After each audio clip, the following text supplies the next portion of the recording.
Est-ce que LOSC est le modèle à suivre pour la Ligue 1 ou est-ce que c'est le meilleur nageur d'un bateau qui coule? Salut tout le monde, c'est TMF et vous avez eu les deux possibilités de titre pour cette vidéo.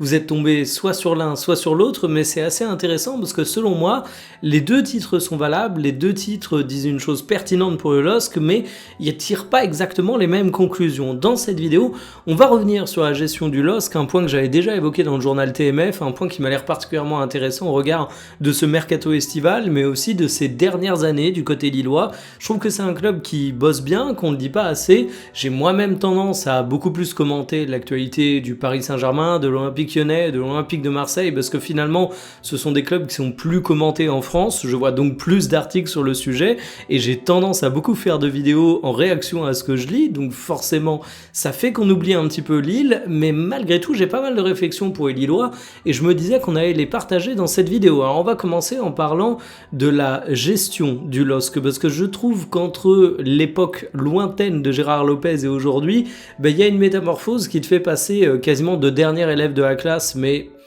pour des conditions particulières, à tête de gondole de la bonne gestion financière dans un pays qui en manque cruellement en termes de football. On parlera ensuite des ambitions lilloises, parce que c'est bien beau d'avoir des comptes qui sont sains, c'est bien beau d'avoir des mercatos où ta balance est positive, mais quel est l'objectif dans tout ça? Et puis on terminera la vidéo avec un petit mot sur une des grandes rencontres de notre Ligue 1 qui va s'inscrire avec le LOSC, c'est le match entre Lille et Paris. Il y aura une partie sponsorisée par Winamax où je vous donnerai mon petit pronostic. En attendant, je vous montre les cotes et je vous rappelle qu'il y a le code promo TMF10 à rentrer lors de la création de votre compte. Ça vous donne 10 € en free bet. En plus de ça, Winamax rembourse votre premier pari s'il est perdant jusqu'à 100 € et en cash. Vous avez le lien en description, code promo TMF10. On y revient à la fin de la vidéo. On va donc parler de Lille. Installez-vous confortablement et bienvenue pour cette nouvelle vidéo Talk My Football.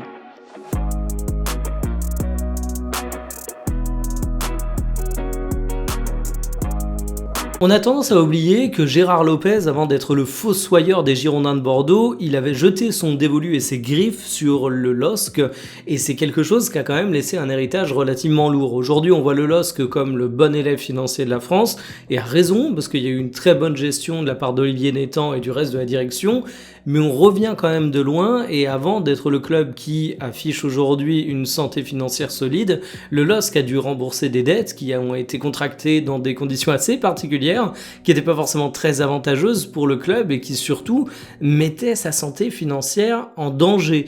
Ça, c'est le premier truc à évoquer. J'ai tendance à considérer que dans le football, on a la mémoire courte, qu'on se repose sur nos acquis, qu'on considère que les bonnes choses sont finalement définitives, mais non, il faut quand même rappeler que le LOSC, y a un monde où il aurait pu suivre une trajectoire à la Girondin de Bordeaux. Je dis pas seulement ça pour la propriété de Gérard Lopez, mais parce que le mec a fait des choses très foireuses du côté du LOSC. C'est pas qu'une question de délit de sale nom, ça aurait été lui comme une autre personne. Ça empêche que le constat financier à l'époque était hyper alarmant. Mais aujourd'hui, en fait, on a un LOSC qui est géré de manière très différente. Déjà, je trouve que les déclarations d'Olivier Létang nous donnent des premiers éléments à analyser. Il va clairement assumer le fait qu'il ne veut pas que le club dépende de la Champions League. Tous les clubs ont des contraintes financières, ont des objectifs et évidemment, comme pour n'importe quelle entreprise, tu fais du projectionnel et tu essayes de voir un petit peu ce qui va rentrer pour estimer ce que tu peux sortir en termes d'argent. Et si ça paraît comme une évidence de commencer la saison en te disant que tu vas pas miser sur la Ligue des Champions étant donné que ça dépend pas que de toi et que la concurrence est féroce, c'est pas si courant que ça en fait. Regardez du côté de l'Olympique de Marseille.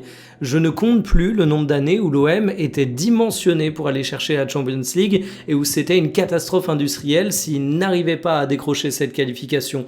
T'allais chercher au cours de l'été précédent des gros noms, t'allais accorder des gros salaires et tu te disais de toute façon ne t'inquiète pas, on va réussir à choper la Champions League. Donc finalement, on est en train de construire un déficit structurel, mais si on chope la Ligue des Champions tous les ans, c'est plus un déficit structurel, on vit plus au-dessus de nos moyens. Sauf que voilà, les accidents ça arrive et on le voit pour l'Olympique de Marseille cette saison.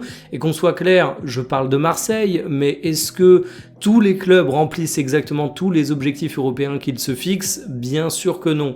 Et il y a un autre truc que j'aime bien chez Olivier Létang, c'est la manière dont il parle de la gestion de la masse salariale. Par exemple, il y a eu une augmentation de la masse salariale du côté du LOSC, Et les déclarations ont été assez claires, c'était parce qu'il y a eu des grosses primes. Et en fait, du côté du LOSC, certes, il y a des bons salaires, mais il n'y a pas non plus les salaires les plus élevés du côté de la Ligue 1. Il y a de l'intéressement qui est donné aux joueurs via les primes, et il évoque même dans l'article que je vous ai mis en extrait un intéressement sur un montant de transfert. Et je trouve que c'est une dinguerie dans le monde du foot à quel point on manque de flexibilité. Il y a assez peu de milieux où tu peux être autant flexible sur le papier qu'un club de foot en termes d'entreprise. Je vais revenir sur des exemples concrets. Il y a assez peu de milieux où tu peux autant avoir besoin de flexibilité qu'un club de foot. Si tu chopes la Champions League, je reprends toujours cet exemple, ça te fait des gains absolument énormes, d'autant plus si tu arrives à faire un bon parcours, mais ça, c'est très très dur à anticiper. C'est limite beaucoup moins anticipable que l'activité de l'immense majorité des entreprises. Donc en fait, dans le foot, t'as moyen d'être flexible, t'as besoin d'être flexible, et qu'est-ce qu'on voit malgré tout ? Un manque de flexibilité assez majeur. Si moi, demain, j'étais directeur sportif d'un club, moi, président, comme dirait l'autre, je sais que c'est très facile de dire ça, mais je me baserais avant tout sur des primes énormes et un plafonnement salarial assez sévère. Et c'est ce que semble faire le LOSC quand on regarde les déclarations d'Olivier Létang. Évidemment, toute proportion gardée. Je pense également qu'il y a un truc qui n'est pas assez développé dans le football et qui pourtant pourrait faire sens, c'est l'intéressement sur les montants de transfert. On a tout le temps des joueurs qui partent pour des fortunes. Et on va pas se voiler la face quand t'as un joueur qui vient de championnats encore plus mineurs que la France, qu'il atterrit en post-formation du côté du LOSC ou n'importe où, finalement, à 20 ans, à 21 ans, il voit le club de Ligue 1 comme un tremplin. Il va peut-être y faire plusieurs années, évidemment, mais ça reste un tremplin, quoi qu'on en dise. Le mec, il signe au LOSC, il s'imagine en Première Ligue dans 3 ans. C'est peut-être regrettable, mais c'est une réalité. Aujourd'hui, la Ligue 1 est un championnat de post-formation, c'est plus un grand championnat. Et oui, on a beaucoup de joueurs qui viennent pour se montrer un petit peu, parce que quand tu joues en Roumanie, t'es moins exposé que quand tu joues en France. Et partant de là, proposer aux joueurs qui viennent dans cette optique de tremplin et que tu recrutes aussi dans cette optique de tremplin, même si tu peux pas le dire explicitement aux supporters parce que c'est délicat à encaisser, mais évidemment les clubs fonctionnent comme ça.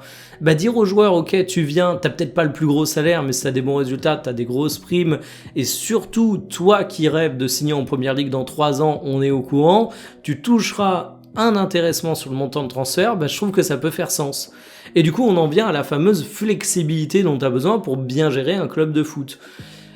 Et si je reviens un petit peu au LOSC, on va parler aussi du mercato, parce qu'on le sait, pour beaucoup de clubs de Ligue 1, la variable d'ajustement, c'est le mercato, mais souvent, ça veut dire que tu te fais dépouiller à la fin du mercato, ça fait que tu vas vendre plus de joueurs que ce que tu avais imaginé, mais dans le cas du LOSC, tu te rends compte que tu as une gestion qui est relativement saine. La balance des transferts de cet été à l'heure actuelle, c'est celle-ci, avec plus 83 millions d'euros.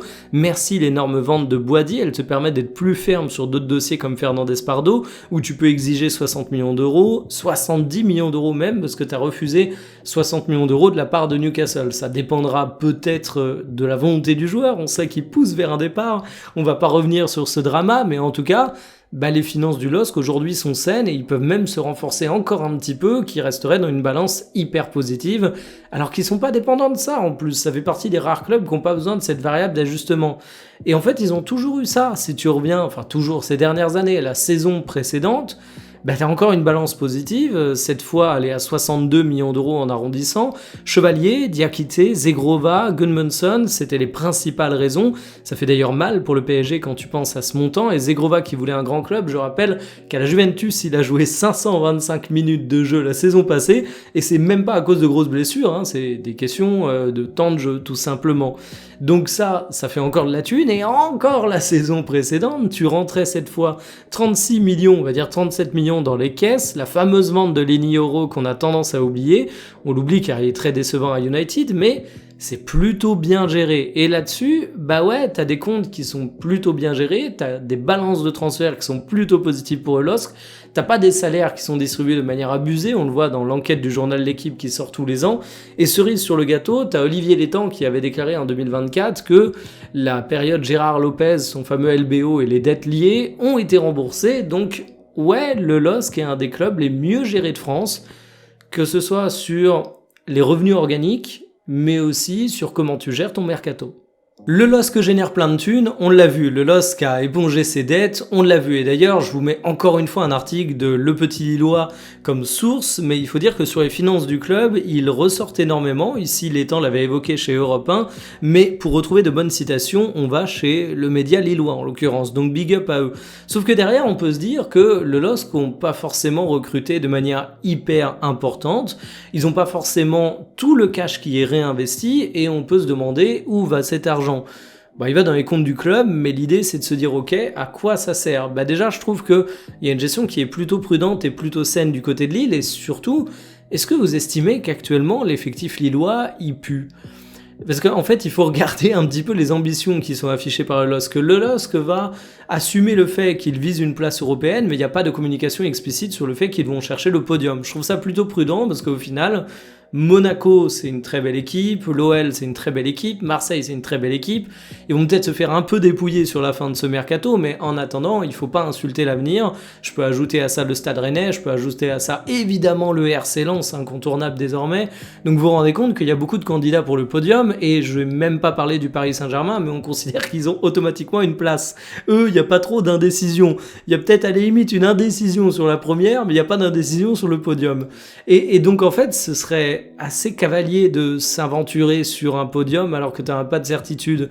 Il y a aussi le fait de vouloir être digne en Champions League, mais franchement, il n'y a pas d'objectif chiffré, de palier mis de manière extrêmement explicite, et c'est plutôt normal parce que ça dépendra aussi de ton tirage.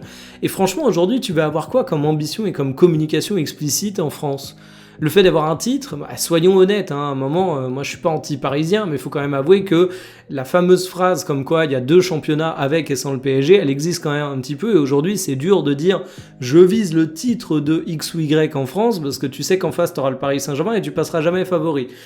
Ensuite, en Champions League, évidemment, le LOSC va pas dire on vise le quart de finale de Champions League, ou alors ils peuvent le dire, peut-être qu'ils ont ce discours en privé, mais publiquement, à part te mettre en danger et avoir des chances que ça retombe sur ta tête, ça sert à rien de dire ça. T'as un nouveau coach en plus, Ancelotti, sur le banc, donc franchement, l'idée est plutôt de réussir à faire quelque chose de solide. Mais on a vu que le LOSC réinvestissait pas forcément tout le temps l'argent de ses ventes, certes, mais est-ce qu'ils ont une bonne équipe?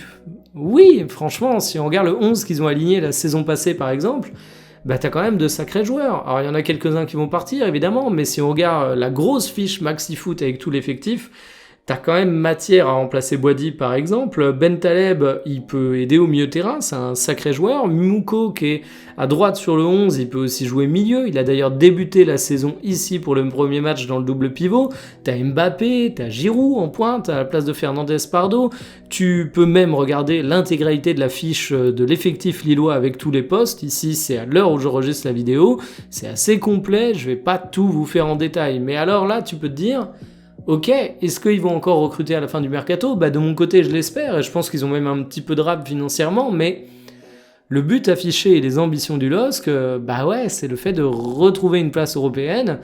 Et aujourd'hui, je trouve ça plutôt sain, en fait. Ça veut pas dire que tu vises pas mieux, ça veut dire, encore une fois, que quand tu fais ton petit business model, tu vas pas partir du principe que tu vas automatiquement décrocher la Ligue des Champions, parce que ça pourrait te mettre en galère financièrement. Et partant de là, le LOSC est assez prudent, mais un peu de côté son trésor de guerre, parce que tu sais que les droits de Ligue 1+, ils augmenteront pas au cours des prochaines années, et qu'au mieux, tu trouveras une solution avec un nouveau diffuseur pour la période 2029-2034, mais il faut pas espérer mon émerveil. Donc ouais, je le redis, moi j'ai beaucoup de respect pour la gestion du LOSC. Le premier gros match de la saison pour le LOSC, c'est évidemment la réception du Paris Saint-Germain, qui est toujours un petit événement, et d'ailleurs je trouve ce match particulièrement intéressant parce que c'est le moment où jamais de choper le PSG. Le PSG est vraiment une équipe qui a l'air d'afficher une forme de pré-saison. Il y a des joueurs qui sont en forme, il y en a qui le sont nettement moins, mais j'ai envie de dire que ce côté disparate, hétéroclite de l'effectif, comme ce que vous disait à peu près n'importe quel prof durant votre scolarité, « Oh, j'ai jamais vu une classe aussi hétéroclite », bah c'est un peu la nature même d'une pré-saison, d'avoir des joueurs avec la forme hétéroclite. On sait que Dembélé sera pas aligné, du LOSC, tout n'est pas parfait non plus, parce que tu sais qu'il y a des sujets autour de Fernandez Pardo par exemple, mais tu as montré un visage assez séduisant face à Angers lors de ta première rencontre, et tu sais qu'Ancelotti va être attendu durant les rencontres où il va pouvoir s'exposer médiatiquement, c'est le cas de la réception du Paris Saint-Germain. Je vous montre les codes dans une partie sponsorisée par Winamax, je vous rappelle qu'il y a le code promo TMF10 à rentrer lors de la création de votre compte, ça vous donne 10 € en free bet, et en plus de ça, votre premier pari est remboursé s'il est perdant, en cash jusqu'à 100 € par Winamax, le code promo TMF10 à rentrer lors de la création de votre compte, le lien en description. Lille n'est pas favori, 4,30 en cote, le PSG 1,68. Sur les pronos les plus posés, nous avons PSG au match nul, PSG plus de 1,5 but, buteur Ferran Torres, vu qu'il est particulièrement hype en ce moment. Et le petit prono pour ceux qui voient bien le Paris Saint-Germain, qui reste l'immense favori, c'est le PSG qui gagne les demi-temps. Je trouve ça assez intéressant, c'est risqué évidemment, mais cote à 4,10. De mon côté, je sais pas à quoi m'attendre. Je sais, vous attendiez un prono précis, je suis bien d'accord, mais finalement, c'est pas parce que je fais mon Normand que je vous dis ça. Si j'avais envie de faire mon Normand, j'irais sur le Paris Saint-Germain, ils sont immenses favoris sur le papier, et d'ailleurs, les cotes le reflètent plutôt bien. Si je vous dis que je sais pas à quoi m'attendre, c'est parce que j'ai de l'espoir pour le LOSC. Parce qu'en fait, je le redis, ce PSG, il est en pré-saison, et ce PSG... je trouve qu'il y a beaucoup d'équipes qui arrivent à lui mettre des bâtons dans les roues. Je trouve que le LOSC, par rapport au contexte où il y a quand même du changement, tu perds Bruno Genesio, c'est tout de même pas rien, ils ont bien débuté la saison, ils ont montré un visage plutôt convaincant. Donc franchement, je sais pas à quoi m'attendre, mais je sais que c'est un match que je veux pas louper. Je pense que du côté d'Ancelotti, il y a pas mal de choses qui vont être mises en place cette saison. Je pense que c'est un, entre guillemets, jeune qui a pris pas mal d'expérience avec son père, qui a montré qu'il était tout à fait capable d'entraîner une équipe première en étant quelqu'un qui portait des idées de jeu. Donc franchement, moi la saison du LOSC, je l'attends particulièrement, et même si c'est pas le club qui a la plus grande gueule, qui ouvre le plus sa bouche pour dire les choses très franchement concernant les ambitions sportives, bon parfois Olivier Létang ouvrait beaucoup trop sa bouche sur d'autres sujets, mais c'est encore un autre domaine, je pense vraiment qu'ils ont une carte à jouer. Et ce match, vraiment, je vais l'observer comme étant le match où tu sais que tu as beaucoup de joueurs, des équipes qui affrontent le PSG, qui jouent le match de hors saison, donc ça permet de prendre un peu la température. Donc voilà, pressé de vous reparler de tout ça, j'espère que vous avez kiffé la vidéo, je vous dis à demain, salut!